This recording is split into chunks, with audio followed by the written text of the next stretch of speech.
Ako na rin sila. Ayan, isang maulan na hapon. Ang akin pong bati sa mga estudyante. Welcome po sa atin pong talakayan sa hapon po na ito. Ang atin pong pinaka-subject ngayon ay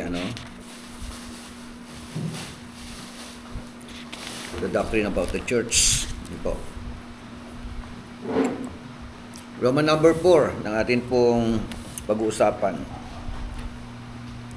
What aspect of the church is the major focus of the New Testament? Major focus sa in connection sa church, saan ba siya nagpo-focus o yung pinaka tinututukan? Kasi pwedeng ecclesia o kaya yung lokal na simbahan. Universal church o kaya local church. Ipo tayo po muna yung manalangin. Pastor FB, mapinas in prayer. Kapilang Diyos Ama ng mga Panginoon sa lahat. Salamat po kami sa biyaya at pag-ibig, pag-iingat at buhay. Sa oras po ito, kami po ay malapit sa iyo sa pangalan ng aming Panginoon Jesus. Gabayan mo po kami sa pamagitan ng Espiritu. Salamat sa Bishop Panginoon, sapat na karunungan upang ipahayag ang iyong salita at kami ng upang lubong ang makaunawa nila. Naman ang mga tanong o Lord sa aming mga isipan ay aminin ko namin ang sagot ng nila sa mga Kristo. Meron pa kami para po mga classmate Panginoon at namin. Salamat sa oras ito. Palain mo po sa pangalan ng Jesus. Amen. So, welcome po sa mga nasa online. Jeremiah, Cynthia, si Eunice. Po. Ayan, maulan naman sa labas. Kaya okay lang po, nasa online kayo. What aspect of the church is the major focus of the New Testament?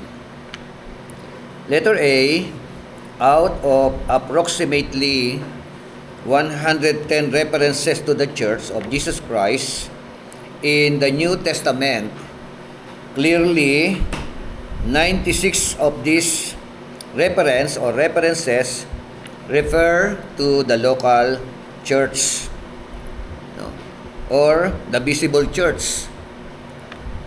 So, ano po ang kaibahan nito?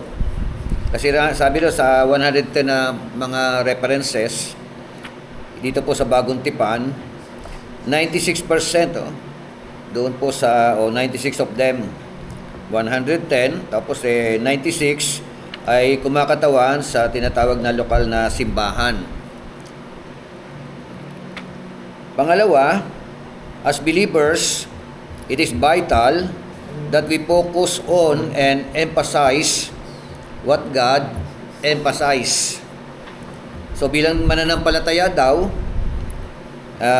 mas mahalaga po na bigyan po natin ng tinatawag na pangunahing atensyon.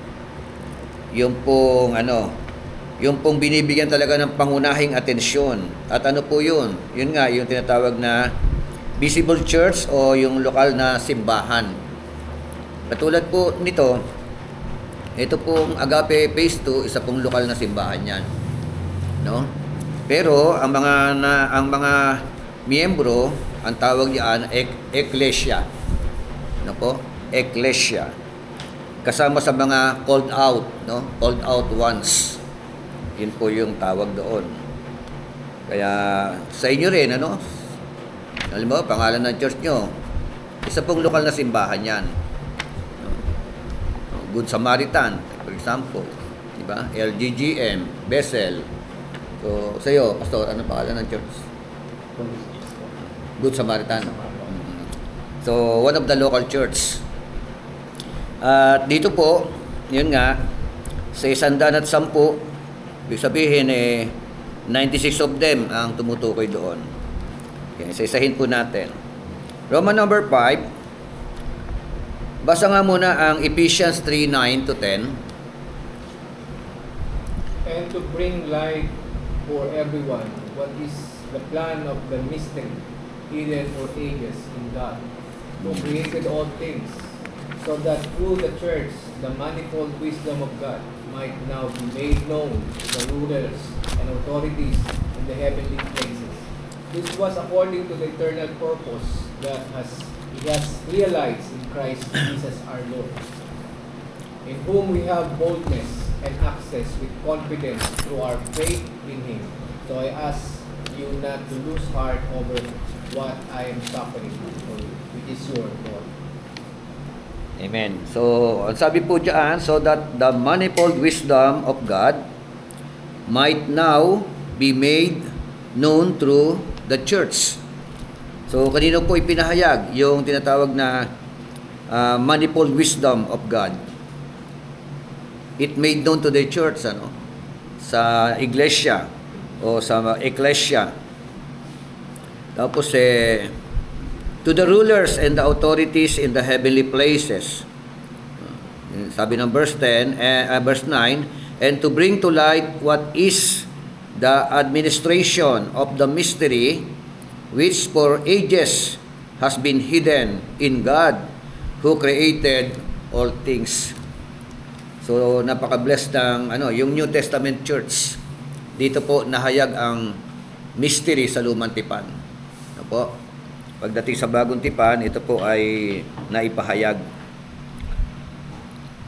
At isa pa pong talata sa Hebrew chapter 12 verse 18 to 24. Sabi ron, for you have not come to the mountain that may be touched, that burned with fire, and to blackness and darkness and tempest. Verse 19, and the sound of the trumpet and the voice of words, so that those who heard it begged that the word should not be spoken to them anymore. So doon po sa anong tinutukoy dito? Ito ba yung tinatawag na congregation in the wilderness? O, at sino po yung nangangaral? Sino po yung naghahayag? Sino po yung nagsasalita? Kinakaya ba ng mga Israelita? Para bagang direct yung nangungusap sa kanila ang Panginoon, pero sabi nakikiusap sila, Ano ang pakiusap nila? That the word should not be spoken to them anymore, for they could not endure. Sabi na po ng verse 20. Okay, basa nga po verse 20, chapter 12 ng Hebrew. Sapagkat hindi nila kayang tanggapin ang utos na ito. Ang sino mang tumapak sa bundok, kahit hayop, ay babatuhin hanggang sa mamatay. So, bakit hindi nila kayang tanggapin? Sabi mo, they could not endure what was commanded. And if so much as a beast touch the mountain, it shall be stoned or shot with an arrow. Ano yun? Ano sinasabi diyan? For they could not endure what was commanded. Merong utos? Yung utos ang hindi nila kaya masunod? Ganun ba yun? Kung merong utos na hindi kaya masunod, ano yung utos na yon? O yung pangungusap mismo? Basa nga po. Verse 20, Tagalog ulit. Sapagkat hindi matiis ang inuutos kahit ang isang hayop kung tumulong sa puno ay mamatay. Ano yun? Paki-explain ninyo, kayo naman mag-explain.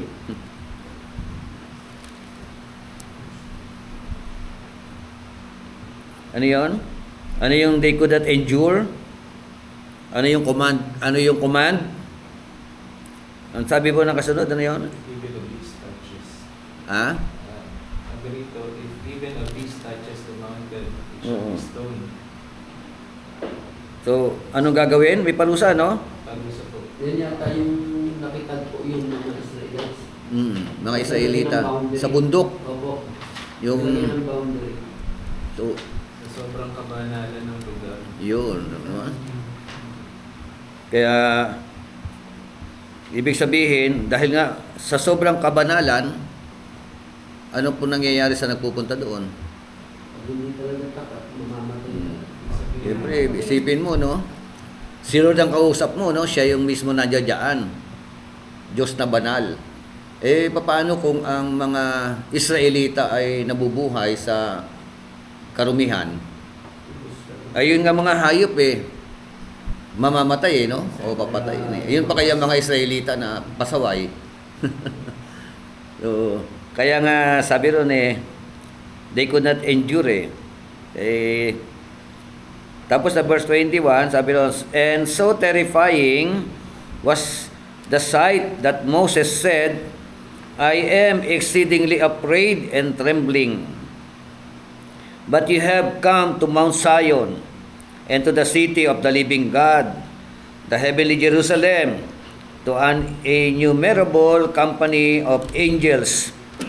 Verse 23, to the general assembly and church of the firstborn who are registered in heaven. Meron palang may SEC pala sa langit, ano? Yung vessel kaya. Ano yung pangalan ng church? Church of the Firstborn. Yan ang pwede kung gusto niyo magpalagay ng maganda pangalan yun. So, may sense din pala yung pinagtatalunan ng MCGH. So, yun ang pangalan ng church, Church of the Firstborn. Hindi pwede burso. Ano ba yun? Parang hindi na dito, yung kumbaga, yung church mo, siya, credited. Oo, di ba? May narito no? Ito yung pangalan ng church Tapos sabi nga, to the General Assembly and the Church of the Firstborn who are registered in heaven. Naka-register pala sa langit. Ayos, easy lang no? Sila Kaya nga Tapos to God, the judge of all, to the spirits of just men made perfect. Verse 24. To Jesus, the mediator of the new covenant, and to the blood of sprinkling that speaks better things than that of Abel. Yan.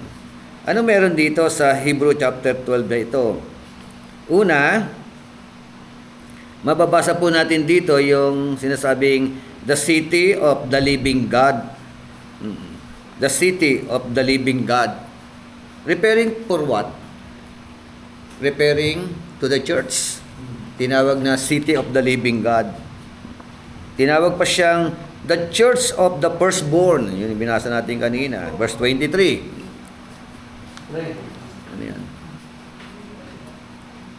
At pangatlo, tinawag siyang the house of the Lord.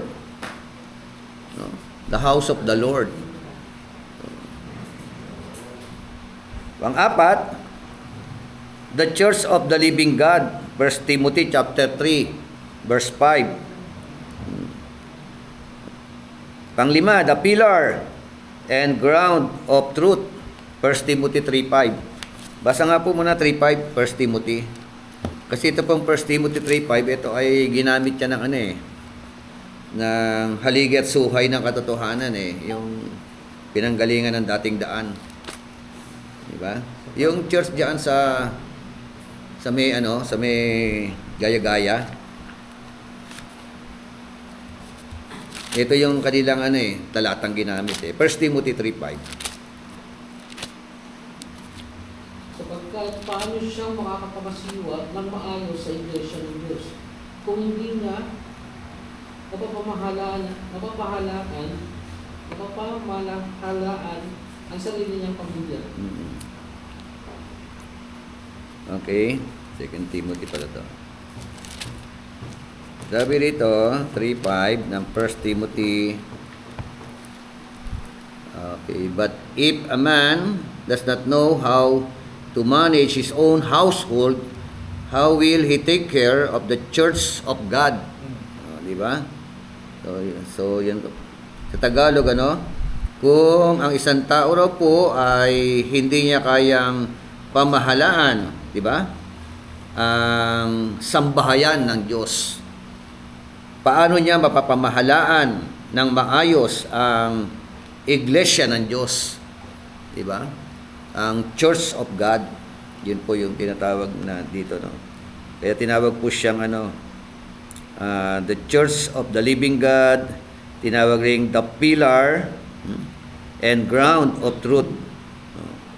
1 Timothy 3:5. So,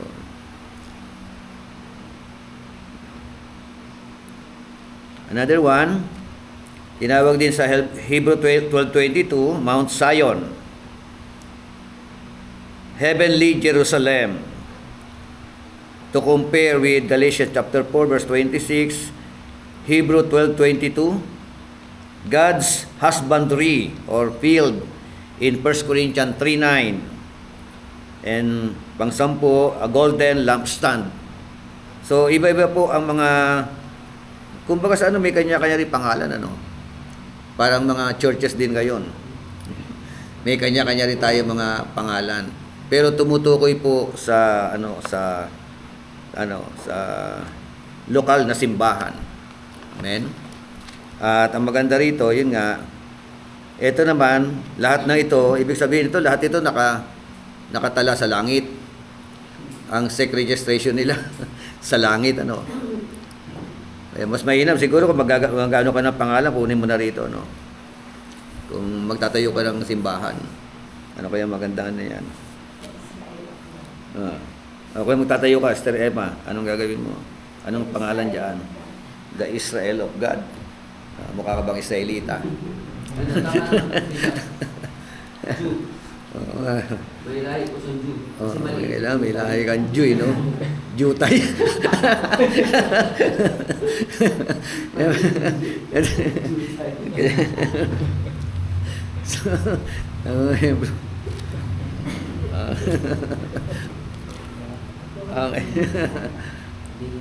So, Israel of God. Di ba sa pag-aaral natin kahit ikaw Gentile, kahit ikaw ay biological Jew, Biological Jew ka nga, hindi ka naman naniniwala kay Christ. Hindi ka pa rin spiritual Jew, di ba? Kaya, ngayon, pinagsama yan, Israel of God. Ito yung mga Jew and Gentile na mga mananampalataya. Kaya pwede rin. Yung namin bishop dati sa bawat, yung church namin, ang Christ the Redeemer. Christ the Redeemer Church. The Redeemer. Christ the Redeemer Church. Paano yung kung halimbawa yung church mo walang nakalagay na church, dito may wala naman, di ba? Yung iba kasi fellowship. Ang JIL nagsimula sa fellowship, di ba? Jesus is Lord Fellowship. Tapos later on, naging Jesus is Lord Church na. Yung bishop. So,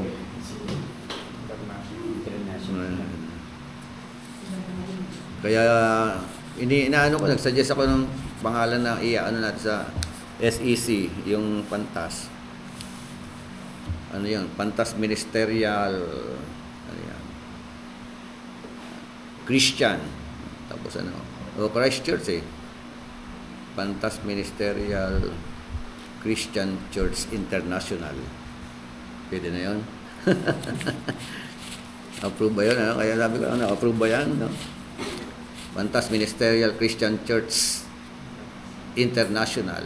May kasamang ministerial pa rin, Kasi pag ministerial, parang organisasyon lagyan natin ng church, Christian Church International. Double purpose, organization and at the same time, lokal na simbahan. Kasi ang plano natin, yun ang magiging ordaining council. O yung mga gusto magkaroon ng license to solemnize. Okay. So, pag-usapan pala namin yan. Letter C. Actually, there are over 70 names and titles in both the Old and New Testament that refer directly or indirectly to the Church of Jesus Christ. Letter C. Hindi po yan narinig. 70. Opo. Sabi. O, yun. There are over mahigit 70 pangalan. Ano po? O, kaya title, Lumang Tipan at saka Bagong Tipan, na directly na talagang tumutukoy sa church ng ating Panginoon Jesucristo. Roman number 4, ano to? 5 na to? Roman number 5, number 6. What is the relationship of the church in the Old Testament to the church in the New Testament? Ano po ang kaugnayan ng church sa Lumang Tipan at saka church sa Bagong Tipan? Ito po, tingnan natin. Pag-usapan muna natin ang Lumang Tipan. Basa nga po, Acts 7:38. Taas nyo na yung basa sa 37. 7:37 to 38.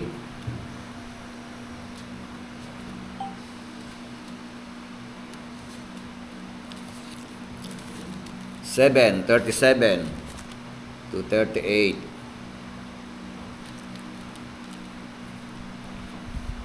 Ito'y yaong Moises na nagsabi sa mga anak ni Israel, palilitawin ng Diyos sa inyo ang isang propeta na gaya ko mula sa inyong mga kapatid. Tuloy, hanggang 38. 37 to 38. Naroon sa iglesia sa ilang na kasama ang anghel na nagsalita sa kanya sa bundok ng Sinai at kasama ang ating mga magulang na siyang nagsitanggap ng mga aral na buhay upang ibigay sa atin. Okay. This is that Moses which said unto the children of Israel, a prophet shall the Lord your God raise up unto you of your brethren, like unto me. Sino pong tinutukoy diyan? No. Sino tinutukoy diyan? A prophet shall the Lord your God raise up unto you of your brethren, like unto me. Oh. Sino tinutukoy na propeta o na ano? Na magre-raise up sa inyong kalagitnaan na katulad ko. Kapareho kong propeta, parang gano'n. No? Sino yon? Tapos sabi nga in Him shall you hear. Makinig kayo sa Kanya. Oh. Oh. Tapos sa verse 38, this is He that was in the church in the wilderness with the angel which spake to him in the Mount Sinai, and with our fathers who received the lively oracles to give unto us. Oh. Anybody? Bago ko ituloy yung ano. Chapter 7, verse 38.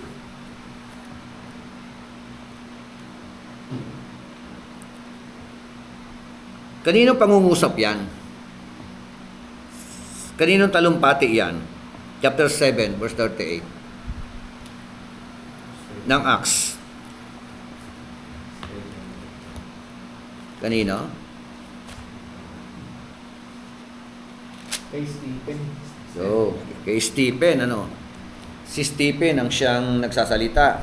Ito yung panahon na mahaba-habang talumpati itong ni Stephen . Very familiar dito talaga siya sa mga karanasan ng mga Israelita. Kung ating itataas yung basa, sabi doon, no? According to Stephen, habang bago siya batuhin, o habang binabato, sabi na, this Moses whom they disowned, and saying, who made you a ruler and a judge. Tapos sa verse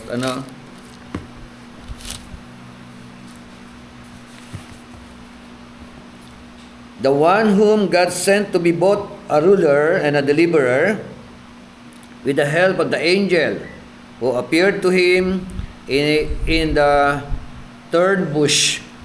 This man led them out, performing wonders and signs in the land of Egypt, and in the Red Sea, and in the wilderness for 40 years. Referring to Moses, ano?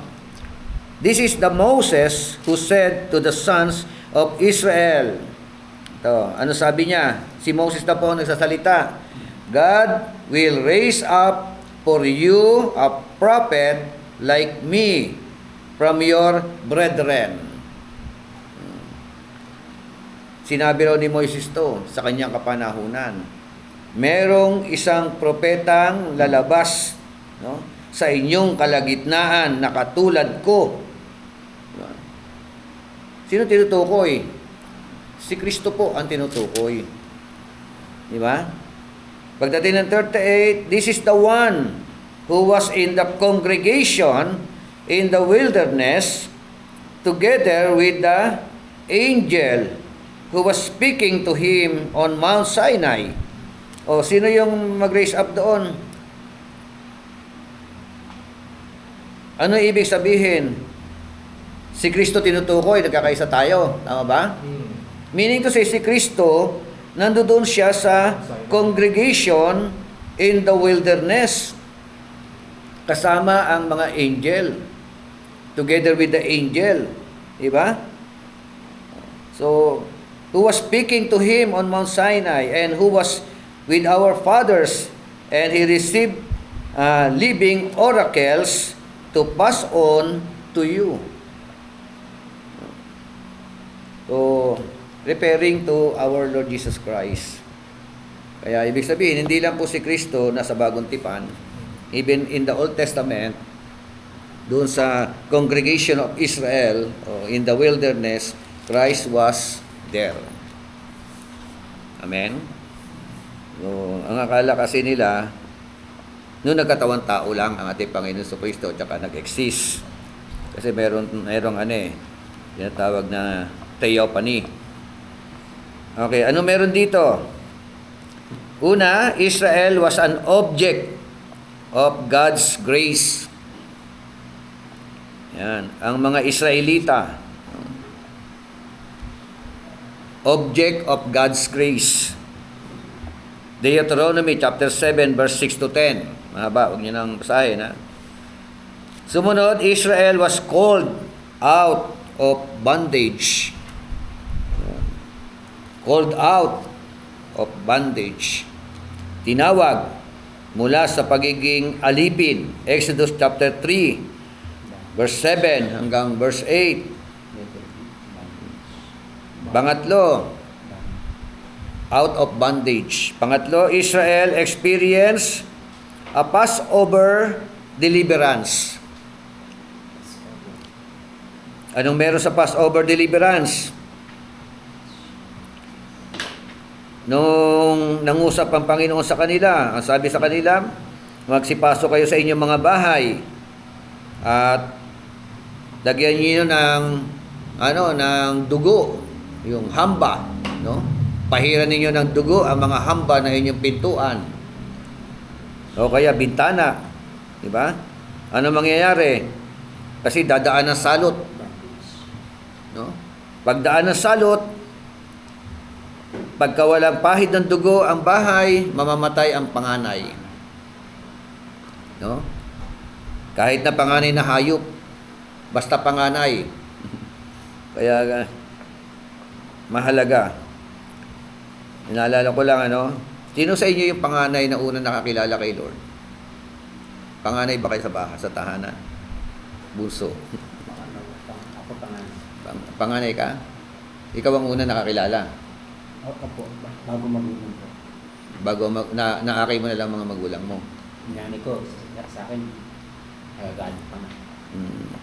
Kasi napakaano ng panganay. Kaya nga merong Church of the Firstborn eh.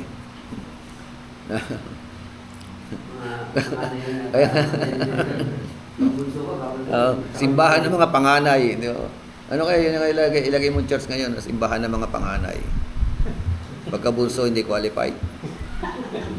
Bishop, baka mahirap yun. Yan makagalit. Kaya nga eh. Diyos po ba ito? Ano ka? Unconditional election ka. Pili ka lang.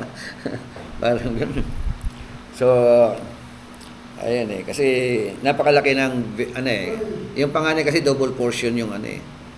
Yung mga, di ba, magmamana. Merong inheritance. Sa Bible, ang panganay pa. No, di ba kay, ano, kay Esau at saka kay Jacob. Hindi niya pinahalaga niya kanyang pagiging panganay, ano? Ano ba? Yung birthright. Kasi birthright yun eh. Nagutom eh. Nagutom. Ano? Sa ano lang, ano? Pagkain, nagkasubukan eh, no? Ako sa pagkain lang. No. So, yun po yung, ano eh. Pang-apat, ano ba yan? Israel became separated unto God by virtue of baptism in the sea and in the cloud. Yan. Baptism in the sea and in the cloud.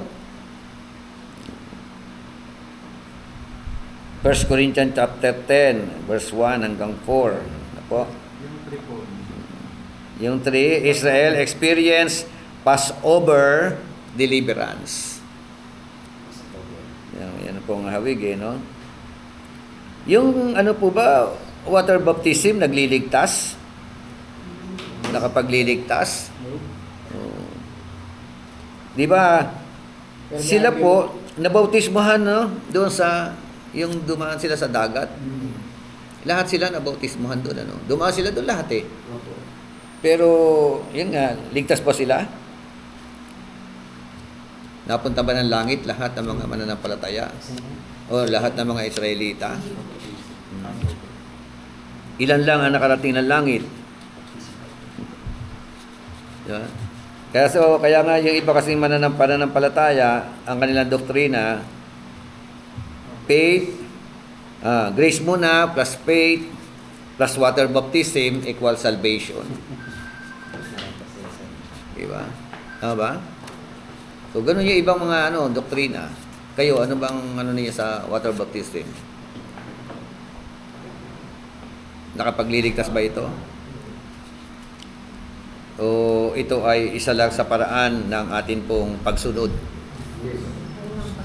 sa utos ng ating Panginoon? Diba? Kasi may nilalaban sila eh, na pro sa baptism.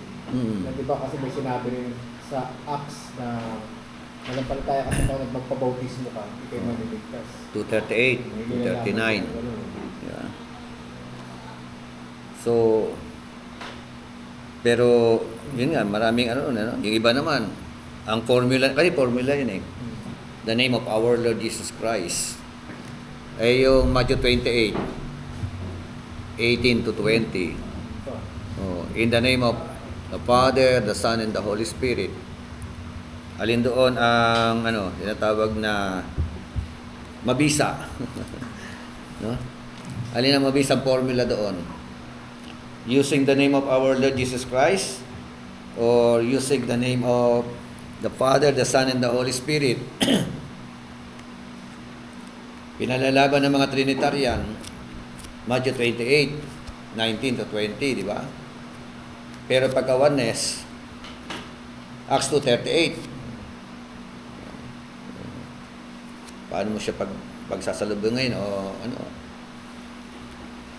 Sa ating mga pag-aaral, ang water baptism, hindi po ito makapagliligtas.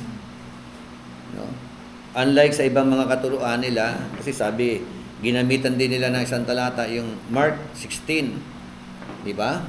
Ang sumampalataya at mabautismuhan ay maliligtas. Di ba? Quote nila yun. Ibig sabihin, faith plus water baptism equals salvation. Diba? Paano siya ilalaban? Huh? So, meron pa yan sa Di ba pinag-usapan natin ng 1 Peter? Yung 3:21 ng 1 Peter, di ba? Yan, sipatin nga natin. Check natin.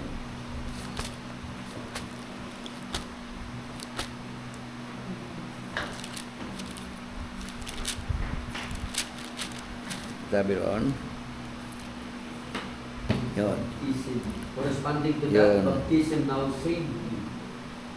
Not the removal of dirt from the flesh, but an appeal to God for a good conscience through the resurrection of Jesus Christ.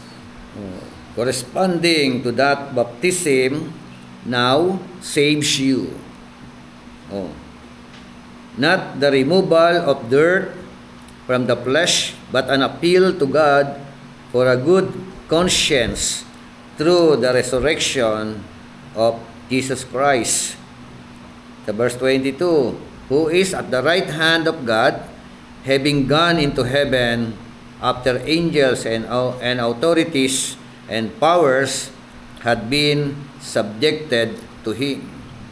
So, ano ibig sabihin ng mga talata?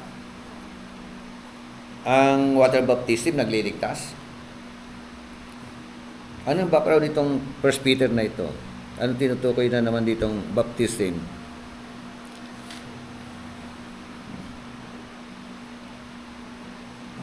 Check nyo yan, yung ano na yan. Kasi yan yung mga talata na ginagamit niya.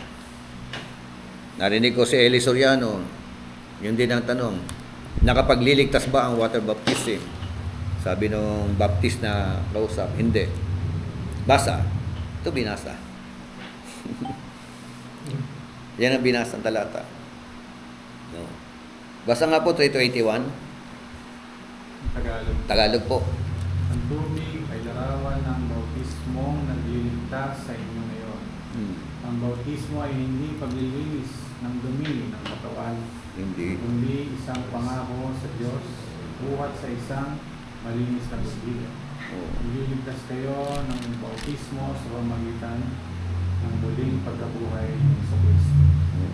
Inililigtas kayo ng bautismo sa pamamagitan ng muling pagkabuhay ng ating Panginoong Hesukristo. Oh. How can you defend?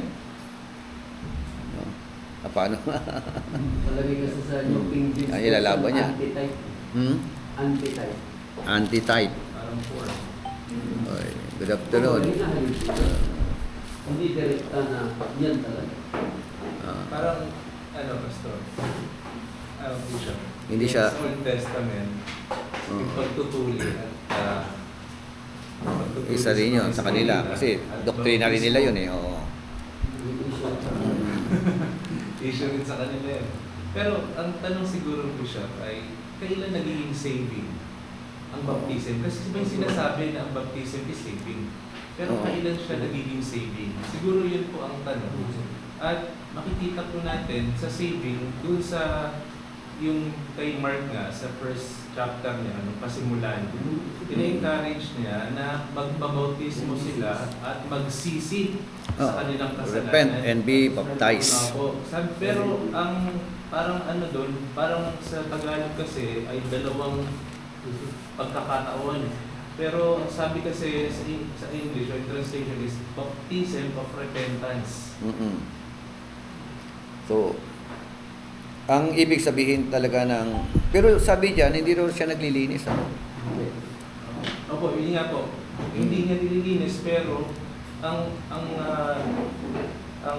repentance po, ang pagsisisi ng ating mga kasalanan, ang siyang pangunahin na Sangkap ng bautismo. opo, na sangkap ng bautismo. Kaya siya nagiging saving. Pero kung titingnan lang natin sa aspeto na bumubog ka, nahugas. Wala yan eh. Baptism. Wala yan. Ay, kung nakigaya ka lang. Unless without repentance. Nakigaya ka lang, napilitan ka lang, Unless nagpabautismo. without repentance at saka Parang ang sinasabi, So, hindi talaga yung baptism, kundi yung response mo. Oo. Hindi talaga siya. Yun ang parang sinasabi niya. Kasi parang iba, may ginawa ng literal na, Oo, kailangan mo magpabaptize, literal yun eh. na. Nagliligtas daw ang bautismo. Saka, 1 Peter 3:20. Kung mababasa natin, Bishop, si Jesus, Hindi naman siya nababautismo para maligtas siya. Ligtas na siya. Yun. Pero sinabi niya, John the Baptist, gawin mo ito dahil Itong kailangan. gusto, kailangan Oo. ng Diyos. Na maganap. Na maganap. So, ibig sabihin, doon pa lang pinapakita, di ba? Na hindi yung hindi ang water baptismo na nakapalipas. Dito sa ang mabuting balita, Bishop. Mabuting balita. Sabi rito, Usahin mo na. at ang bautismo na siyang kalarawan nito ang nagliligtas sa inyo ngayon. Hindi sa pag-alis ng karamihan ng laman, Okay. kundi bilang paghiling sa Diyos ng isang malinis na budhi. Budhi, hindi laman. Sa pamagitan ng budhi. Kaya may repentance talaga, malinis na budhi. Tatanungin natin yung Bishop kailan nangyayari na nararamdaman ng isang tao na malinis na yung kanyang budhi sa harapan ng Diyos? Oo. Matapos niyang malaman na siya'y pinatawad sa kanyang mga kasalanan. So yung repentance pala. So, true repentance, not true water baptism. Hindi ka kasi parang yung pagtuli kasi parang require yan para ma-identify ka na nasa covenant ka. Pero yun yan, yung paglubog kasi ay parang identification din natin na tayo ay nasa bagong covenant na ni Kristo. Pero nandun magkakasama yung katapatan mo, yung faithfulness mo sa Panginoon at higit sa lahat yung pagsisisi mo sa iyong kasalanan. So, ang unang-unang qualification, repentance. Repent. And after ng repentance, baptize. Diba? So, pag wala kang repentance, you are not qualified to be baptized. Kung nakigayat na yun. Diba? Kaya siguro dagdagan pa natin Ay, wala kang, hindi mo kasi pagkakatay ng panagaya lang. Wala kang ganito pa na repentance. Wala, oo. Wala talaga. Kaya walang useless yung sasabi natin pagsampalataya nila, pagbabautismo nila. Oh. Kasi hindi kasi talaga nag-repent. So, hindi basta-basta talaga magbabautismo. Doon lang siya. Hindi yung yung parang 5-5 na lang di ba? Tumanggap na sa Panginoon. Tapos diretso na tubig So, kung ano yung talaga ng Biblia, doon sa sinasabi natin, sabi sa 1 Peter, 3:21 nga, 1 Peter 3:21. Meron kasi account sa Biblia, Bishop, na sinasabi doon na pinugasan kayo ng tubig na malinis. May sa Korinto nabasa ko yan. 1 Corinthians. Diba? 6:11 Chapter na 6, pa. So ilan yung mga account na yan na tungkol sa tubig. Na yung tubig talaga ay sangkap siya para malinis siya, hindi dahil doon sa kanyang sa kanyang kami sa laman. Kasi lumalabas na lumalabas Bishop na kung dudugtong pa natin iba mga talata tulad sa 3:4 na to baptism into Jesus Christ, baptism into Spirit. Isipin, parang nakapaloob doon sa baptism, doon sa baptism, yung lahat ng parang yung identity niya. Yun yung doon Like sabihin, para yung katibayan na talagang nasisi ka ng kasalanan mo, katibayan na tinatawag ka sa kasalanan mo. Yun yung history. Kasi kasabi nga ni Pedro, di ba, sa Action 13, repent, di ba, Christ, I love you, in the name of Jesus, all the remissions of your sins. Andun yung faith andun yung remissions. Andun yung mag-repent kayo, sabi ng Biblia. So kaya, Bishop, tapos may mga talata pa na tungkol sa tubig na connection doon sa 3 Peter 3:21. Basa ko dito, meron Bishop, siguro ilan yung mga sa akta, siguro nabasa ko. Tungkol dyan, na sa tubig. So sa Colossians, yan yung paghahambing niya sa yung tinatawag na circumcision of the heart. Kasama na. Kasi Bishop, ang nakita ko doon, parang once na you have faith in God, nagsisi ka talaga, nagbabautismo ka, yung covenant ng Panginoon, lahat ko sa sa'yo lahat yun It truly na talagang tinanggap mo ang Panginoon. Kung totoo na tinanggap mo, Panginoon. Kaya nga, hindi ibig sabihin na pag-baptize ako. Kasi meron kasi tawag na fruit yun May kita mo yung pagbabago sa kanyang buhay, lahat yun may kita mo Kasi pumasok ka sa covenant ng Panginoon. So hindi porkit nagpabautismo, ligtas na. Oo Kasi may mga existing talaga na may mga ganyan mga grupo. Talagang doktrina nila yan. Yung water baptism, one of the requirements for you to be saved. Di ba, Bishop, sabi nga, dugo ng pelo, kapatawan sa kasalanan. Pero paano mo tatanggapin yung dugo sa kapatawan sa kasalanan mo? So, tatakbo ko pa rin sa Acts 2:38. Oh, 38. Parang kasi nakasa pangalan kasi Bishop eh. Di ba? Sa Isaiah 26 pa lang eh. Andun na kagad yung pangalan eh. Andun yung kapatawaran, 24:47. Ano sabi ron? Sa kanyang pangalan, papangaran ang kapatawaran sa makasalanan. Nung sumisigaw si John the Baptist, ano sa kanya sigaw? Repent and be baptized. So it is referring only to the Jew. Yes, Bishop. Kasi ang purpose kasi ng baptism niya, hindi naman po repentance eh. Repentance, so kaya lang, ang karang kapangyarihan is para may ihanda ang daan ng Panginoon. So yan ang kanyang trabaho talaga eh. Preparing the way of the Lord. Yan ang kanyang So sabihin, kapag nabaptis mo ang kanya, sabihin, para nakasama ka doon sa paghahanda sa daan ng Panginoon. Ganun kasi hindi siya panganunan. Siguro, Bishop Vinyabos, ang magandang tanong siguro, kailan nagiging effectivity, effective ang water baptism. baptism. Ang baptism. Kasi hindi rin natin pwedeng i-deny na marami sa Biblia nagsasabi sa Bible, mga talata. Baptism is saving. So merong ganun eh. Pero when it becomes saving, kailan siya nagiging effective? Oo, effectivity Yung effectivity ng ng baptism water baptism to to become save. saved. So yun ang mahalagang maipaunawa sana natin, Oo. mabigyan ng focus when baptism becomes saving. So, habang tinatalakay natin ito, kasi katatapos lang namin sa mga practical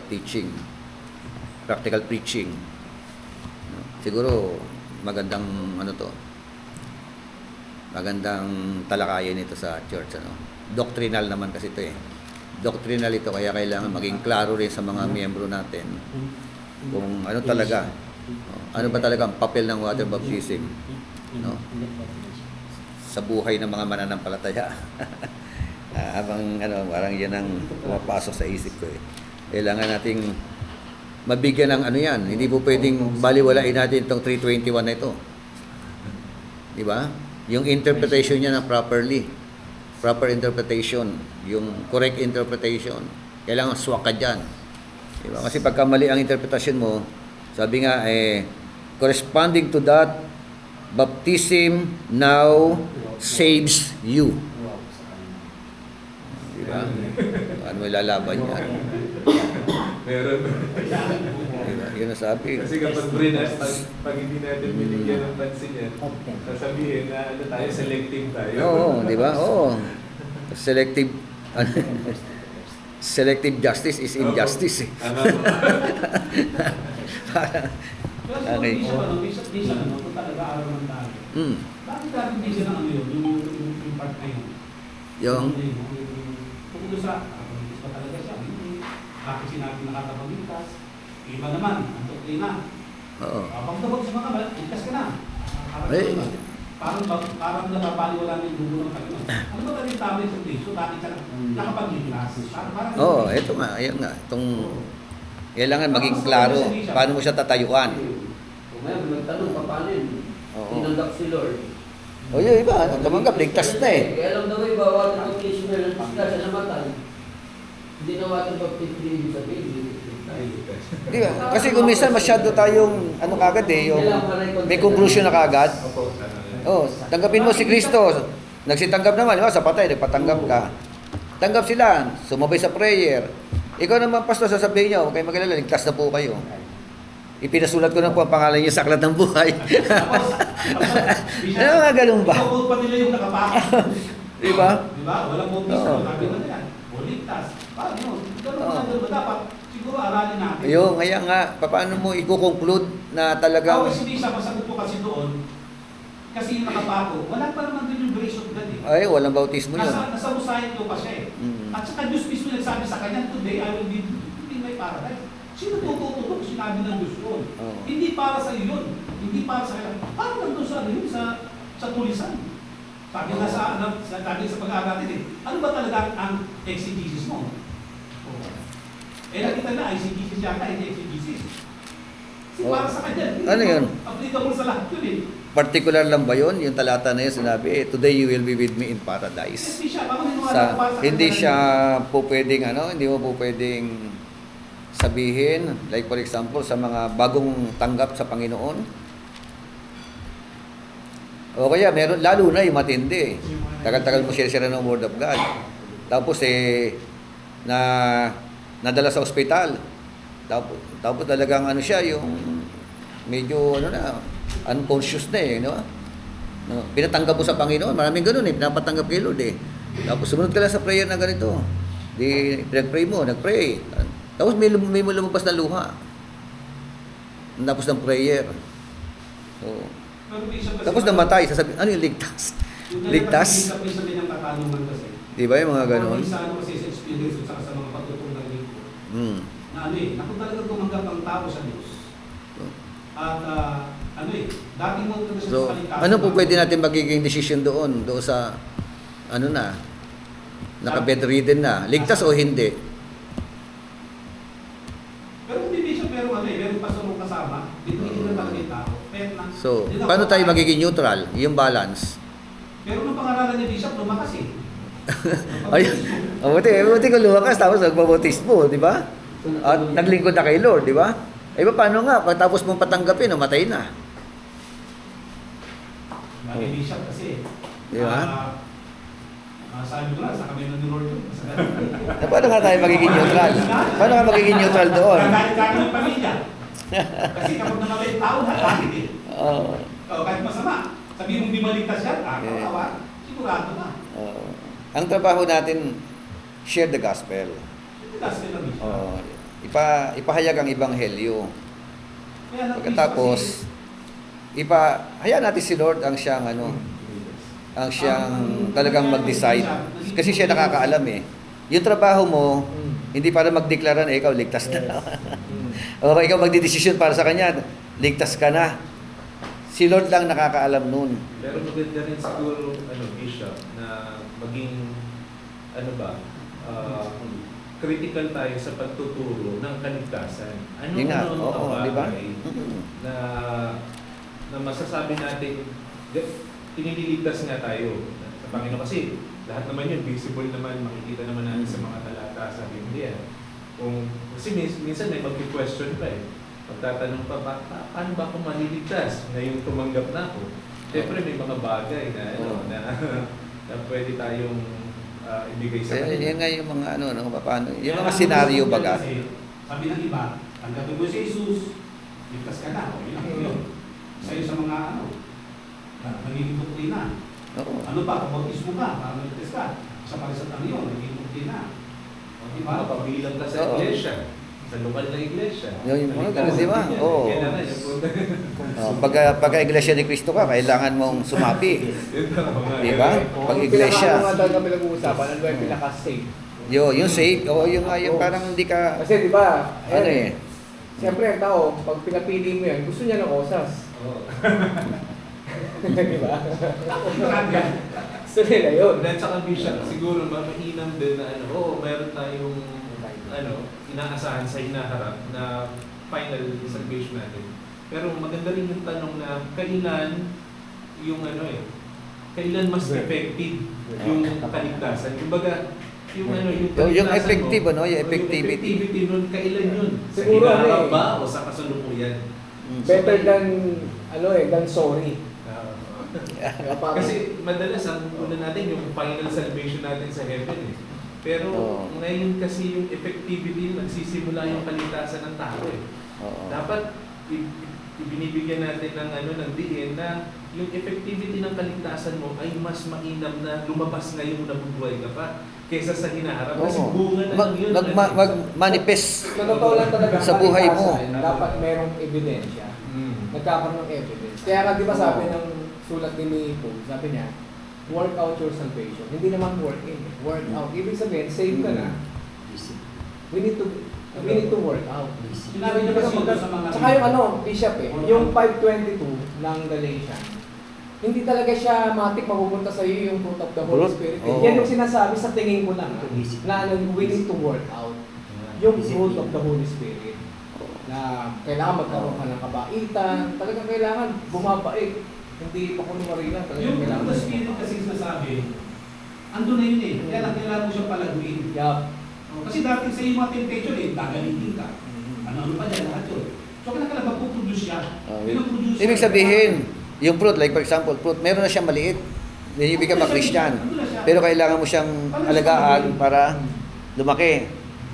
Ganun ba yun? Pero Bishop, kasi debatable yun Hindi yan personal Kasi unang-una, kailangan makita po natin itong mga bagay nito.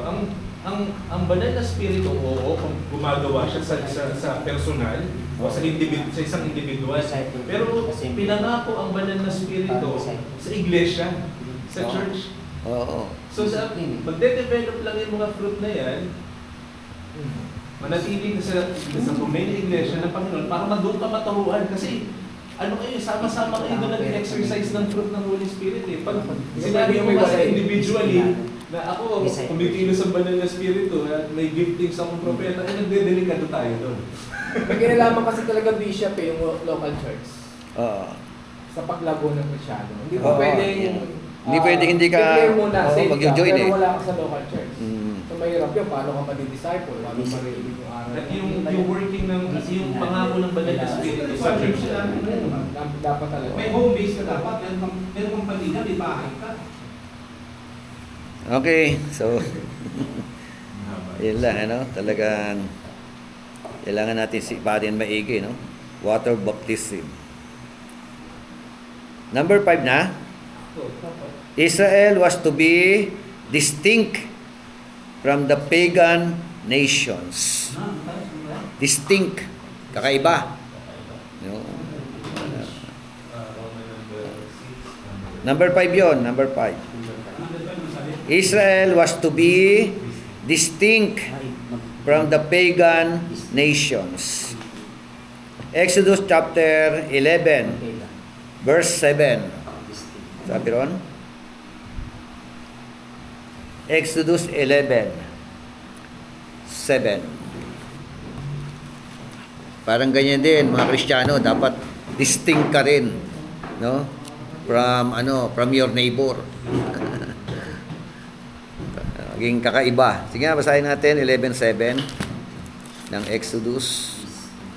Ngunit ang mga Israelita, maging ang kanilang mga hayop ay hindi man lamang tatahulan ng aso upang kilalanin mo na may pagkakaiba ang pagtingin ni Yahweh sa mga Israelita at sa mga Egyptyo.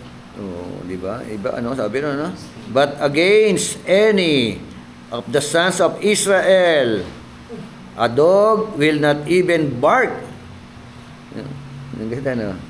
A dog will not even bark, whether against man or beast, that you may understand how the Lord makes a distinction between Egypt and Israel. Amen? So, make a distinction. So, merong favor sa mga sons of Israel. Sabi ron, hindi raw tatahulan ng aso. O, lalo hindi kakagatin. Kasi akin tumatakbo. Di ba sa Tagalog, sabi ulit sa Tagalog, against any of the sons of Israel, a dog will not even bark. Yan sabi ron, whether against man or beast. Kasi merong distinction sila. May favor. Kumbaga sa, di ba? May protection. Wala ka naman. Di ba? Mula sa Panginoon. Yun ang sinasabi dyan. Ibig sabihin, yung favor nila, favor din natin. Spiritual Jew tayo Spiritual bishop. Di ba? Jew tayo, Israelite. Spiritual So, kung may favor silang ganyan, meron din favor sa atin ng Panginoon. Amen? So, distinct. Yun po yung sinasabi na ano. Kaya dapat, yung po mga mananampalataya, maging kakaiba. No? Kaya meron ako nag-sermon, making a difference in a different world. Maging kakaiba sa mundong kakaiba. Dapat po ba counterculture? Yan. Kaya kailangan natin talaga merong tinatawag na buhay na patotoo. Kaya lang, iba, na iba yung Tinagalog literally, may difference eh, may diferensya ka. Oh.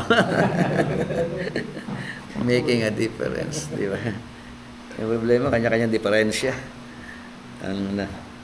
Okay, letter B. In the New Testament, God has called out once. Yan. New Testament na tayo. Ganon din sa kanila, called out once din, di ba? The church is God's chosen nation, which is His instrument to touch the nations and demonstrate kingdom glories and virtues. 1 Peter chapter 2, verse 4 hanggang 10. Yan po yung mga talata. Mahaba yan. Unang Pedro. So, tingnan natin, number 1. Sa bagong tipan, ano? Yung called out. Yung mga tinawag. We are objects of God's grace.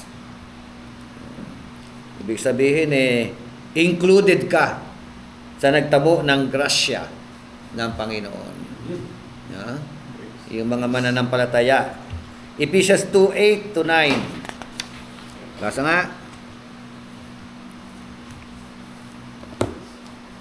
Ang sabi doon, for by grace you have been saved through faith. No. Not of yourselves. It is the gift of God. Ang sabi doon, no? So, sa Ephesians chapter 2, verse 8 hanggang 9, alin dyan ang galing kay Lord? Grasya, kaligtasan, no? Salvation. No? Basa nga 2:8 to 9 para magana natin. Sabi po rito, Ng Efeso? Sa biyaya, kayo'y naligtas sa pamamagitan ng pananampalataya.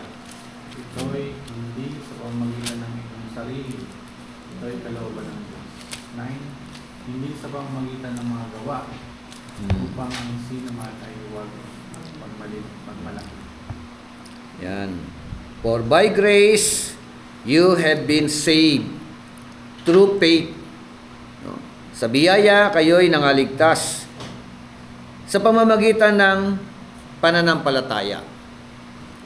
So, ang salvation, ang kaligtasan, bunga ng grasya at saka pananampalataya.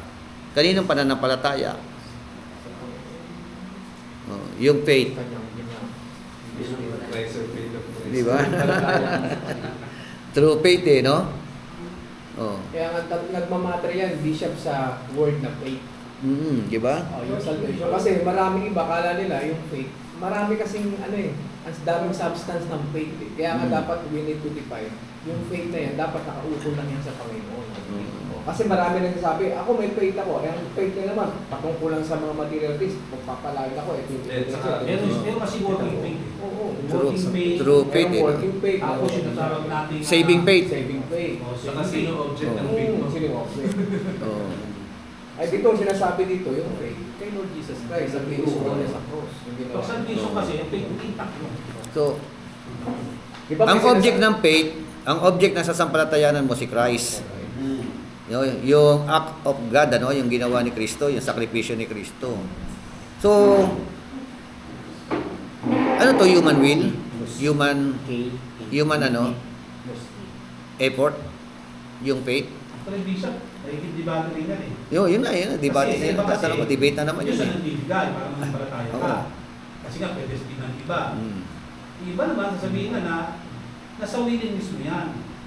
Once you din marinig yung word of God, Ay, mapasok yan yung provisionism. Yung eh. provisionism. At saka yung- Napakaliwanag yan dito. Kaya sana talaga. Mapasok na yung provisionism at saka Arminianism at saka Calvinism. Tatlo yan. Kasi Tatlo na. tatlo, ano ba yung stand ng provisionism? Yung characteristic, Calvinism, Arminianism, provisionism. Yung human will, pinag-uusapan natin. Ano yung stand ng Calvinist sa human will? Number one, cannot respond in total inability. Kasi total That is the, inability. Calvinism yun. yung sa Calvinism. Sa Oo. Arminianism naman, ang pananaw nila about human will restored by prevenient grace. Prevenient grace. Oh, ano yung Or what prevenient? is the provisionism? Which is supposed to be, yung sinasabi natin na, mukhang nililinyahan ng stand natin kasi nasa balance view tayo. Oo. Yun ang tinatawag na fallen but gospel-enabled response. Oo. So, that is the view of provisionism. Provisionism. So, nagkakaroon tayo ng response kasi naintindihan natin yung gospel. Oh. Hindi So, hindi tayo na hindi Bago tayo ka magkaroon ng faith, may gospel ka narinig. kaso nga, ang sabi nga ng iba, kaya ako nga nakaintindi, kaya nga nung kasi nga, ibigay siya ng Diyos. Binigay ni Lord ang faith Oo, sa iyo. Yun eh. Hindi ba yung gospel ang binigay? Yung ebanghelyo? Yung Ebanghelyo. Nilatag ang ebanghelyo? Sabi ng Bible, paano tayo mananampalataya kung wala tayong napakinggan? Oo, di ba?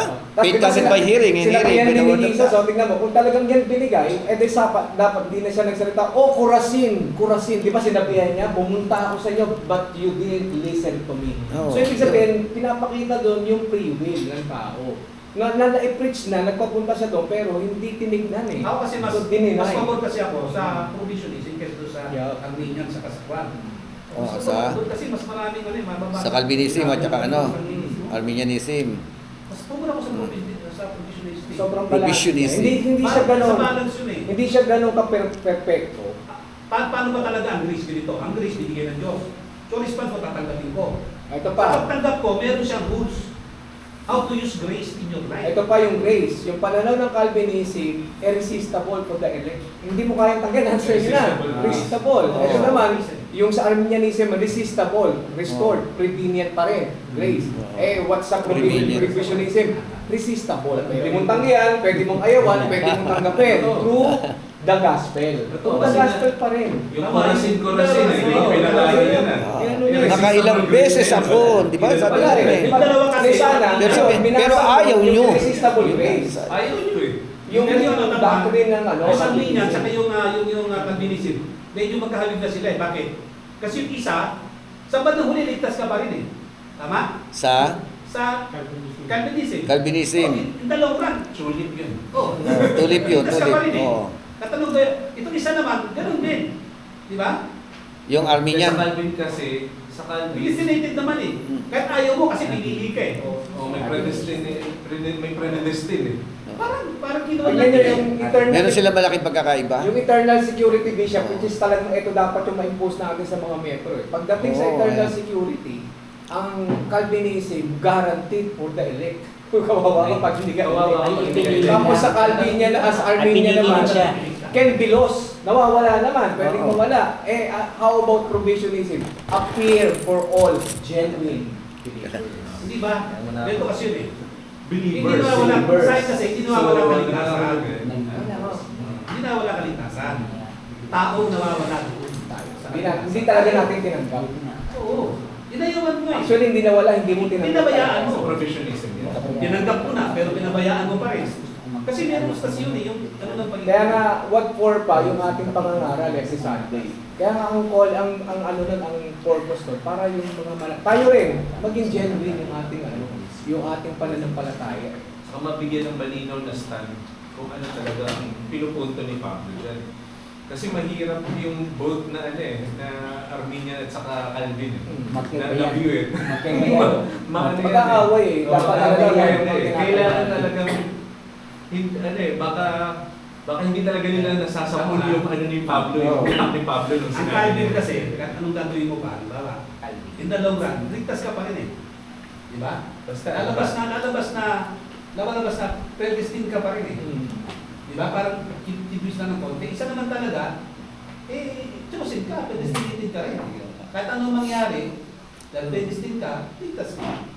Pero ang tanong kasi dyan, pastor ko. Ang tanong dyan ay, yung sinasabi bang kaligtasan para sa individual yun? Isa pang ano yun, isa pang Para issue sa yan. individual yun? Individual. At saka, baka meron tayong nakakalimutang isama o nakakalimutang bigyan ng pansin doon sa mga talatang yun sa Ephesians, di ba? Ganyan eh. Paano hindi dito sa'yo? Paano? Hindi, kasi baka yung ini-interpret Corporate or natin- individual? Oo, Parang yung- ganun ba? Yung individual na kunyari, hindi ka elect eh. Parang ang lumalabas kasi, individual. Sino ba sinasabing elect?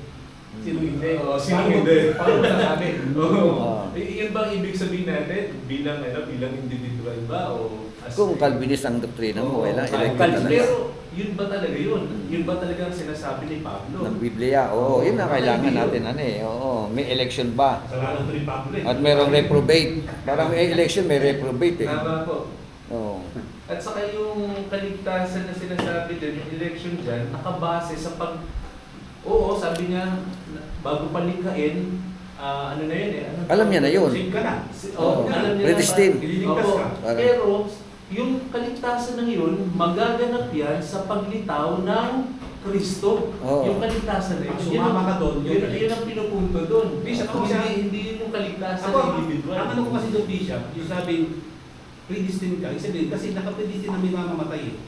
Di ba? Ah, Pero itong predestined na to na mamamatay na si Jesus Christ, meron itong rules. Kaya pagdating niya ngayon at napasama ka dyan, predestined ka. Para sa kanya. oo. Dahil sumampalataya ka eh.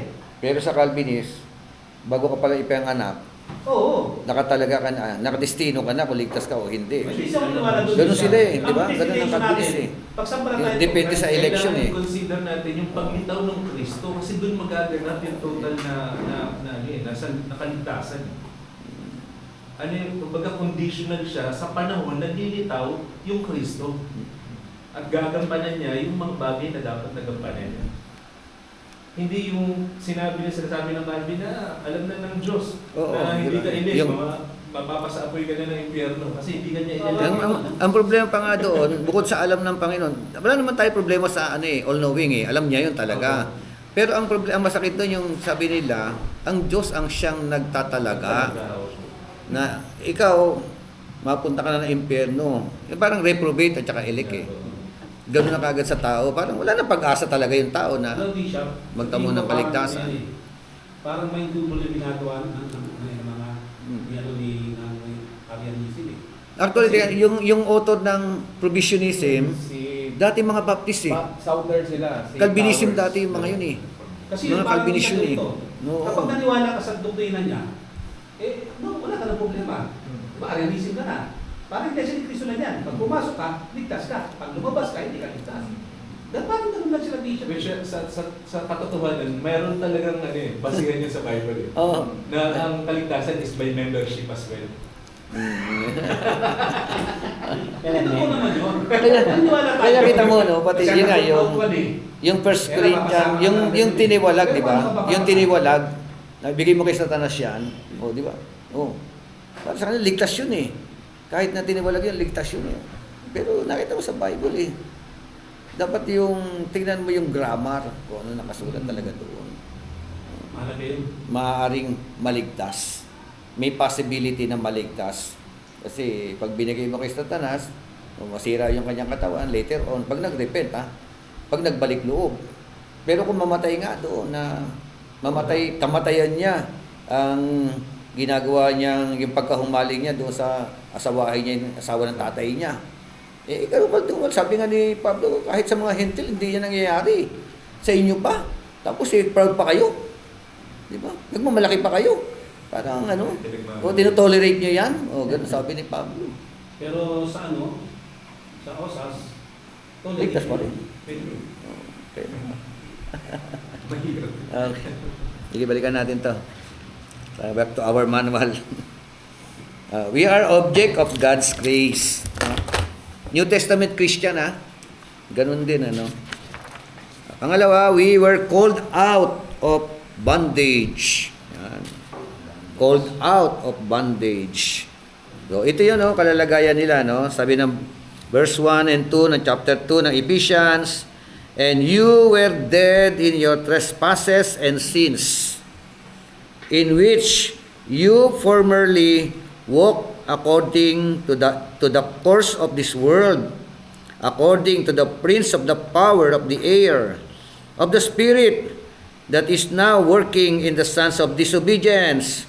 Among them, we too all formerly lived in the lust of our flesh, indulging the desires of the flesh and of the mind, and were by nature children of wrath, even as the rest. Formerly. Diba? Yun yung ano. Tapos ang biyaya ng Panginoon, mula sa ganyang kalalagayan, tinawag tayo ng Panginoon. Inalis tayo doon sa ating dating kalalagayan na ito. Sabi nga ng verse 4, but God, being rich in mercy, because of His grace, great love, which He loved us, even when we were dead in our transgressions, made us alive together with Christ. No? By grace you have been saved. So, ito po yung konteksto ng Ephesians. Ang tinutukoy diyan, yung mga dating unbeliever, dating hindi nananampalataya, ang kalalagayan nila, patay. Patay. Bakit patay? Sa mga trespasses and sins. Pagsalangsang at kasalanan. At ang sabi niya, binalingan niya uli yung mga Ephesian Christian, in which you formerly walk according to the course of this world. Ganyan kayo dati, parang sinasabi niya. Yan ang kalalagayan niyo dati. So, yan po yung kalalagayan natin dati. Kaya tinawag tayo mula sa kadiliman tungo sa kagilagilalas na kaliwanagan. Number 3, we have experienced our personal Passover deliverance. Yun, no? Passover deliverance. 1 Corinthians 5:7-8. So, tingnan nga natin. 1 Corinthians 5:7, merong tinatawag na personal Passover deliverance. 5:7-8. Yes. Alisin ninyo ang lupang pampaalsa at ang kasalanan, upang kayo'y maging malinis, sa gayon matutulad kayo sa isang bagong masa na walang pampaalsa, at talaga namang ganyan kayo. Sapagkat naihandog na ang ating korderong pampasko na walang iba kundi si Kristo. 8. Kaya ipagdiwang natin ang Pasko hindi sa pamamagitan ng tinapay na may lumang pampaalsa na kasamaan at kahalayan, subalit sa pamamagitan ng tinapay na walang pampaalsa, ang tinapay ng kalinisan at katapatan. Amen. Kita nyo, no? Ang context ng 5:7 hanggang 8, 1 Corinthians 5:5. Tama? Na sabi uli ni Pablo, I have decided to deliver such a one to Satan for the destruction of his flesh, so that his spirit may be saved in the day of the Lord Jesus Christ. His spirit may be saved. Kaya wala pang assurance na maliligtas, ano? Maybe. Tapos, pumasok yan no? Siya pang nag-11 pala to. 5-11 ang context. Oh, di ba? Yun pa rin ito. Yung 5, 7, and 8, yun ang konteksto. No? Tapos sasik mo na, your boasting is not good. No? Do you not know that little leaven leavens the whole lump or dough? Yun, maliit na yung pampaalsa, no? Maliit na pampaalsa. No? Pero nakakapagpaalsa ng marami. Kaya, yung maliit na kasalanan, pag tinolerate mo yan, di ba? Yun ang, it affects the church, kumbaga. Not just only it affects your personal life, of course, it affects your family. It affects kung sino yung ginagawan mo ng kasalanan. Involved na yun, damay-damay na. Kaya nga, pumasok ito. Sabi rin, sabi sa church ng Corinto, kasi meron tiniwalag, no? Clean out the old leaven so that you may be a new lump. Ano nalilinisin? Yung luma, yung old leaven. No? Bakit? So that you may be a new lump, just as you are in fact unleavened. For Christ our Passover also has been sacrificed. Verse 8, therefore let us celebrate the feast, not with old leaven. Di ba? Ano sabi ng conclusion? Therefore, let us celebrate the feast. Magdiwang kayo, magpista kayo, no? Hindi sa pamamagitan ng lumang, di ba? Yung old leaven, ano?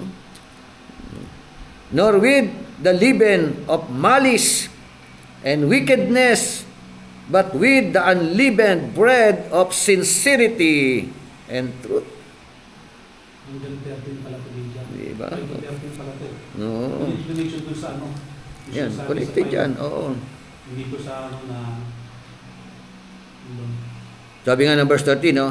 But those who are outside, God judges. Sa labas, ano? Tapos sa verse 30, sumunod, remove the wicked man from among yourselves. So kasi ba sila Bishop, nandun yung ano niya? Yes. doon sa Oo nga, di ba? tiniwalag, yan, no? Yung sa tiniwalag nga ito, ang context natin yung tiniwalag eh.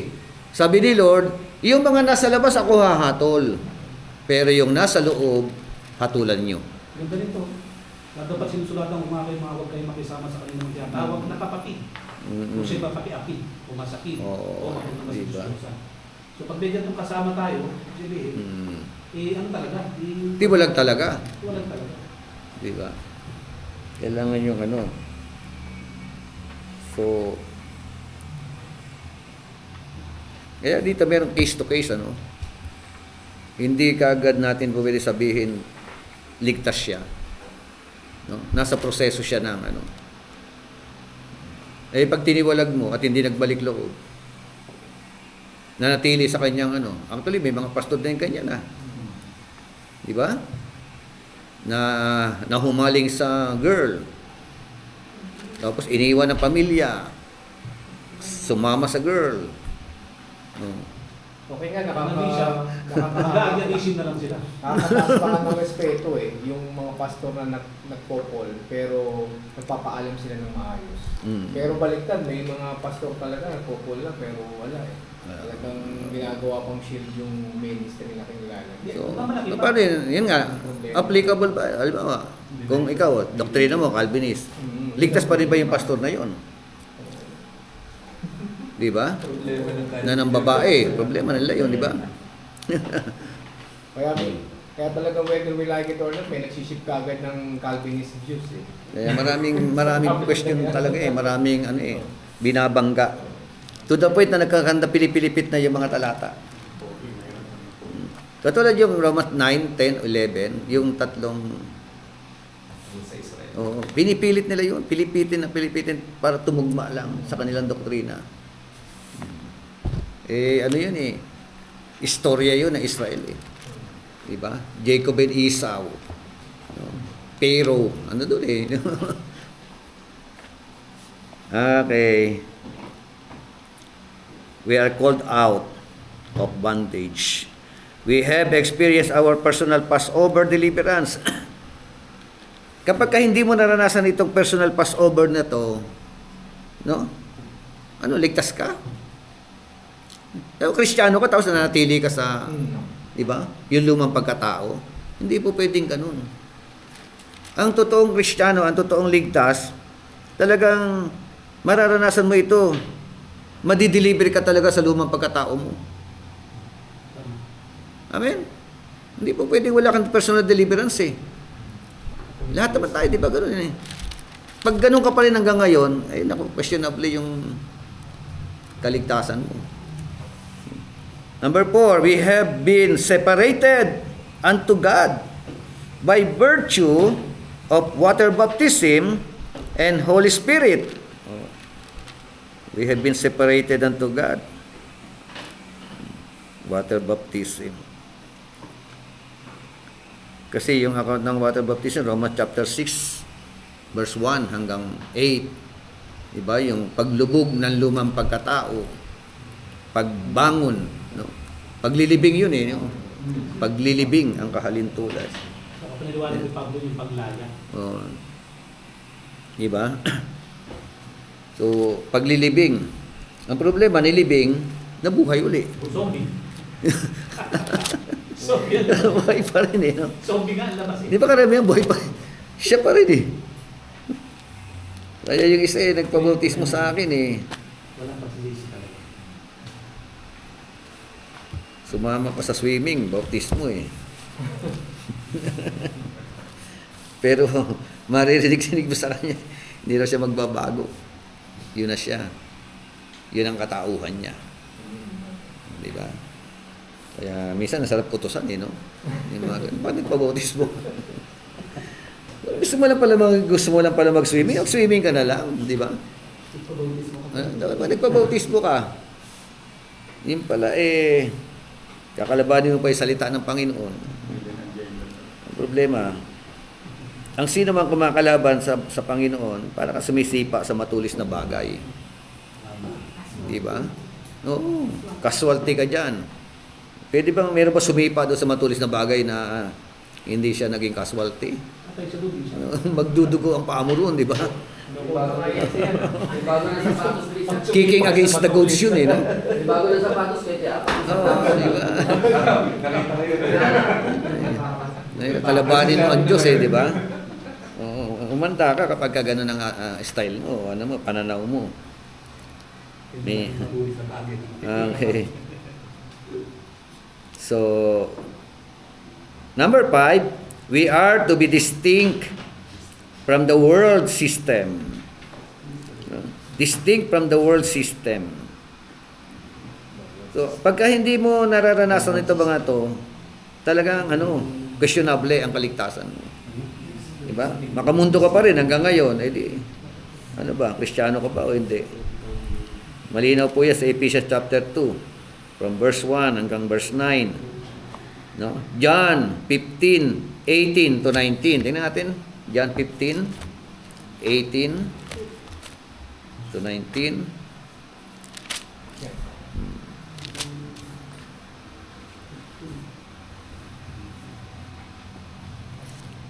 Sabi, if the world hates you, you know that it has hated me before it hated you. O, di ba? Kung ang mundo ay napupuot sa inyo, alalahanin ninyo. No? Sa akin unang napuot yan. Di ba? Bago sa inyo. Parang gano'n, no? Paano kung hindi napupuot sa iyo ang mundo? Kakampi mo mundo. Makamundo ka. Tapos sabi na verse 19, if you were of the world would love its own. Diba? But because you are not of the world, no? But I choose you out of the world. No, ano yung pagkakapili? Pinili ko kayo. For what? No? Lumabas sa mundo. Diba? Yun ang purpose ng pagkapili eh. Umalis sa mundo, diba? Because of this the world hates you. Yeah, sabi ng verse 19, no? Okay. Letter C.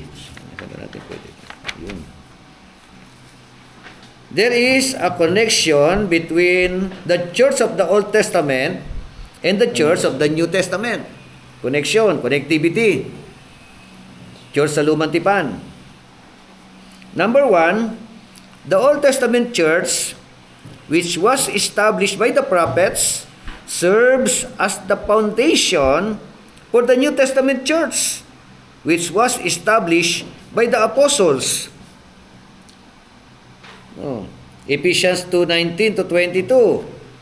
Now therefore, you are no longer strangers and foreigners, but fellow citizens with the saints and members of the household of God, having been built on the foundation of the apostles and the prophets, Jesus Christ himself being the chief cornerstone, in which the whole building, being fitted together, grows into a holy temple in the Lord, in whom you also are being built together for a dwelling place of God in the Spirit.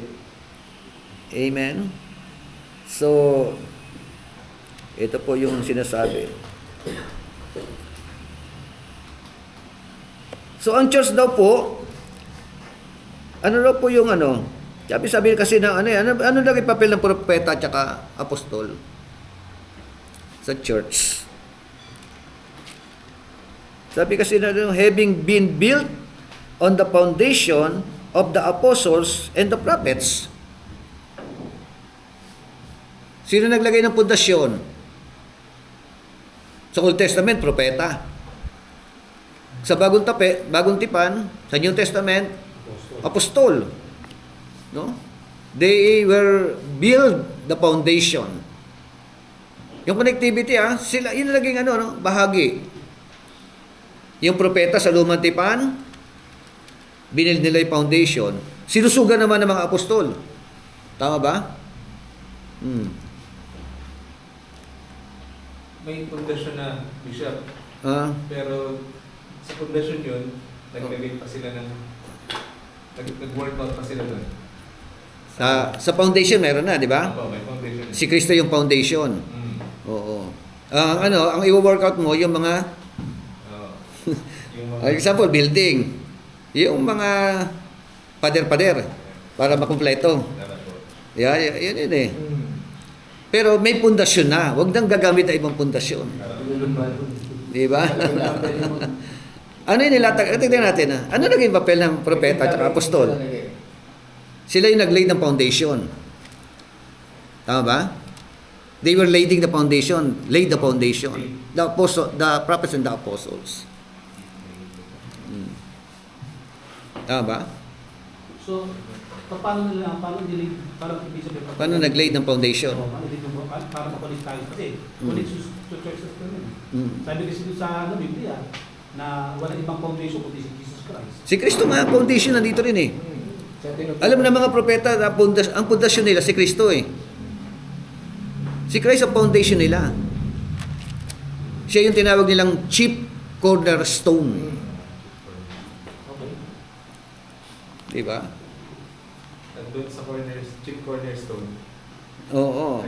Di ba, katulad halimbawa ito, pagka mataas kasi building mo, kailangan malalim ang yung pinaka hukay eh. Yun ba yung pinaka parang Bishop, foundation, di ba? Yung pinaka hukay. Parang ganito Bishop, ang mga foundation, ang mga apostol, parang kung ano na lang yung naging kulang, pader. No? Parang gano'n. Foundation na nilagay nila, hindi sinabi itong pader. Foundation. Pundasyon na kanilang inilatag eh. Kasi apostles, kung may pundasyon na, paano natin kukunin yan? Paano ikaw natin? Kasi sabi dito, the Old Testament Church, which was established by the prophet. Ayan nga, di ba? Established by the prophets. Itinatag ng mga propeta. Tapos, bilang pundasyon. Di ba? Na sa bagong tipan naman daw, ano naman naging papel ng mga apostol? Established by the apostles. Established by the apostles. Di ba? Yung propeta, serving the foundation. Yung apostol, establish the foundation. Di ba? Inihayag nila yung pundasyon, tapos tinatag naman nila ng mga apostol. Kaya Ephesians 4:11 to 13, di ba? Some of them are called by God to become prophets, apostles, teacher, evangelist, di ba? So, anong purpose? For equipping of the saints, to edify the church, to building up of the body of Christ. Kaya kung sila yung propeta ang nag-serve ng foundation, sinusuga ng mga apostol. Di ba? Sa bagong tipan. Para amendment. Yun ang papel nila no? Sa bagong tipan. Andiyan pa ba yung mga propeta? Yan naman. Di ba? Yun ang naging papel nila sa ulungan tipan, propeta, no? Serving the foundation, the apostle, establish the foundation, di ba? So ngayon, pastor, evangelist, So Bishop, kung Guro. kunyaring ang propeta Nag-serve. According sa talata serving the foundation So anong problema ng Israelita ay magiging problema din nating church. Oh, kaya nga yung 1 Corinthians chapter 10, verse 1 to 4, di ba? Oo nga Mali ang Kaya, Yun. tama, hindi na pwede. pero kung i-anticipate natin, nangyari sila, nagkaroon ng ano ba Mga magiging wilderness experience, di ba? Murmuring, disobedience, di ba? Tapos, Oh. yung hindi nila na Idolatry. yung calling nila as an Israel, di ba po? Dahil may calling sila sa Genesis, di ba? Sabi niya. Yun nga. Distinct sila sabi di ba? Distinct sila. Pero hindi nila ano Yes, 1 Corinthians 10, kinukwento niya ang kinukwento yung Israel in Old Testament. Di ba? So, ang kinukwentuhan, Kristiyano sa Korinto. Para magsilbing. O para magsilbing halimbawa o babala sa inyo ngayon. Yung karanasan ng mga Israelita sa wilderness. Tapos ngayon, nakikibasa na naman tayo. Aral din sa atin ito. Diba? History repeat itself. Okay. Number 2, the Old Testament church look forward to Christ, while the New Testament church is built upon Christ. Yung Old Testament looking forward. Diba? 1 Peter chapter 2 verse 6 hanggang 8. 1 Corinthians 3:10 to 11.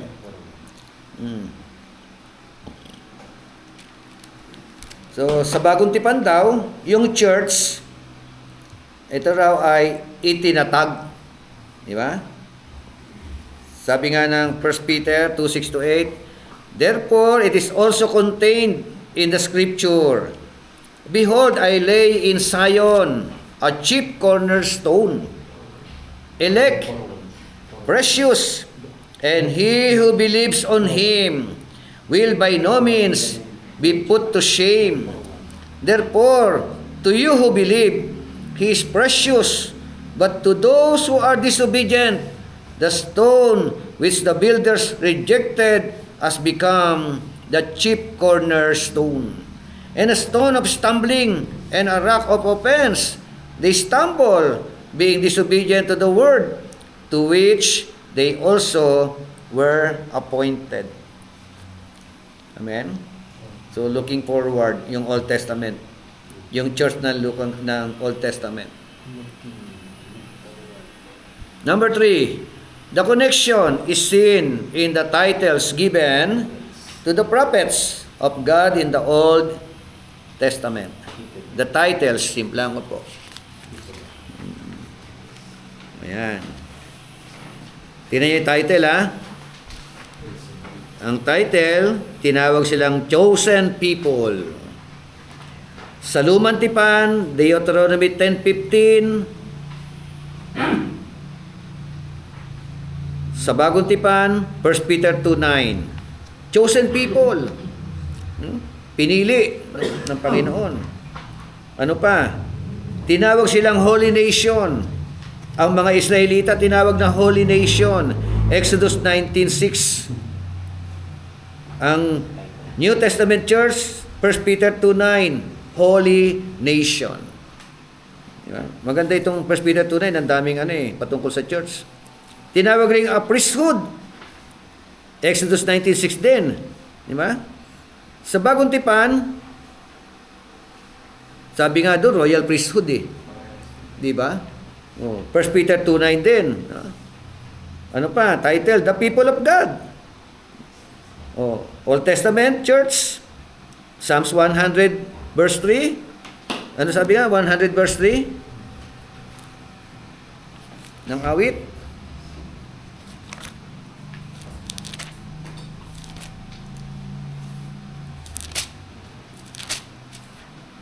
O si Yahweh ay ating Diyos, ito'y dapat na malaman, tayo'y Kanyang lahat. Tayong lahat na nilalang, lahat tayo'y bayan niya, kabilang sa Kanyang kawan. Wow, no? Know that the Lord Himself is God. It is He who has made us, and not we ourselves. We are His people, and the sheep of His pasture. Amen? So, ano pa? Aside from the people of God, we are His people. Sa NT, 2 Corinthians 6:16.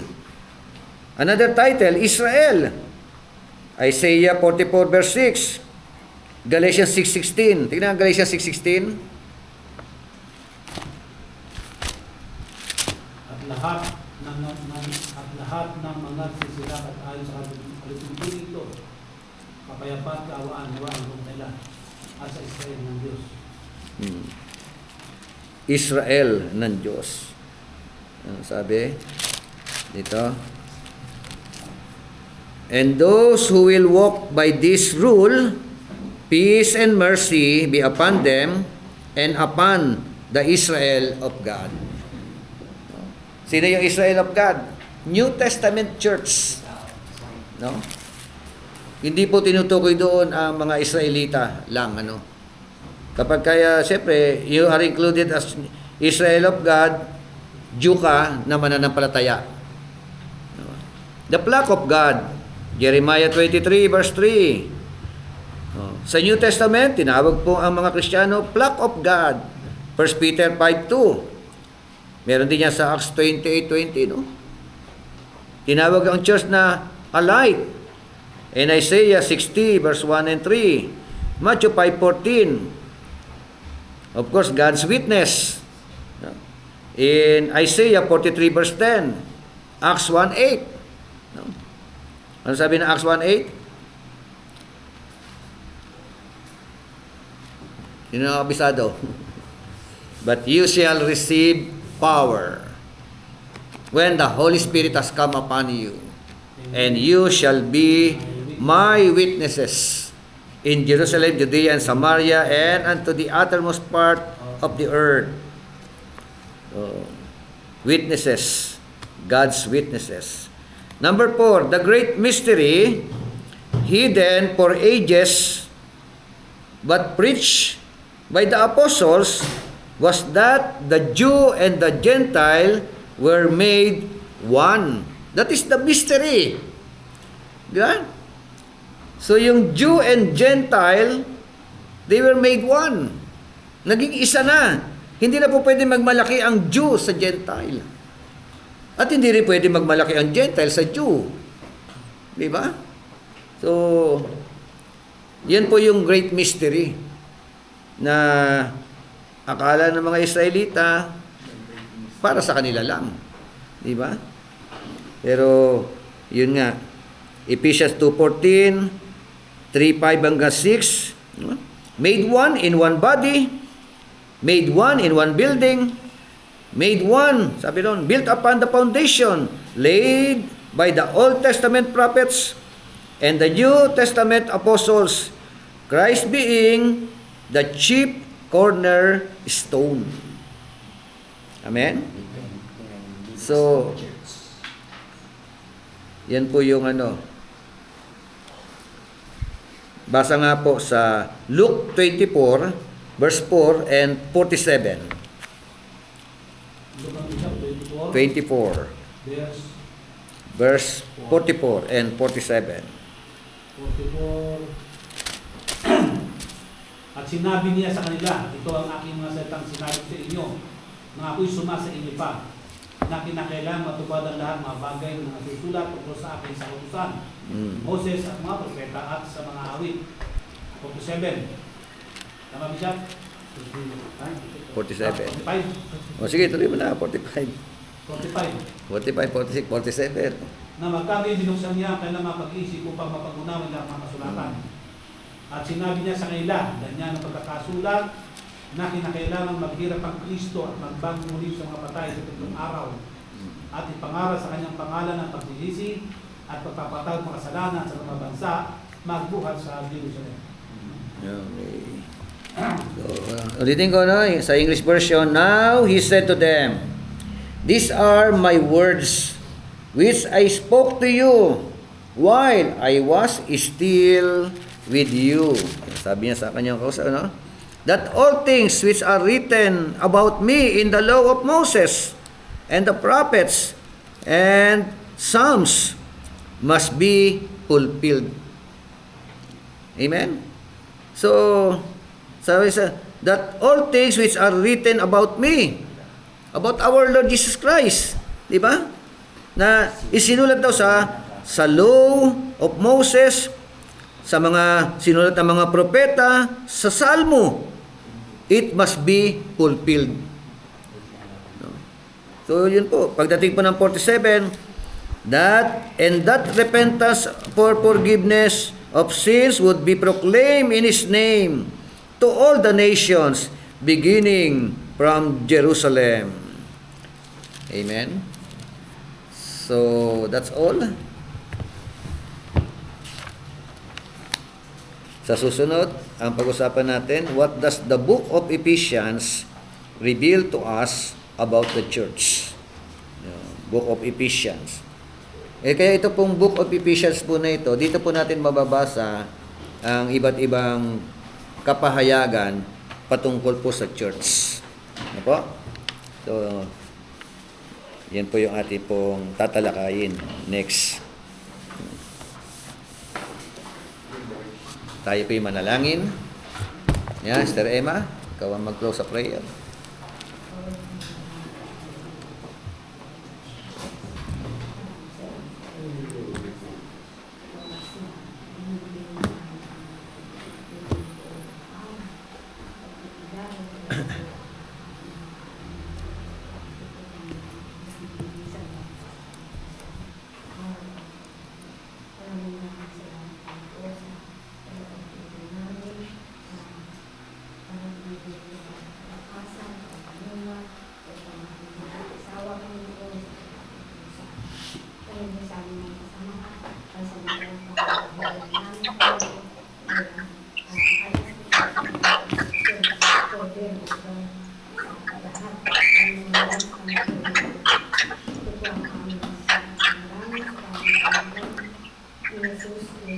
Amen. Thank you po for joining us sa gabi pong ito. Pastora Julie, Pastora Emily, Pastora Cynthia, Sam, Pastora Jackie, Moses, Janver. God bless po sa inyo lahat. See you on Saturday.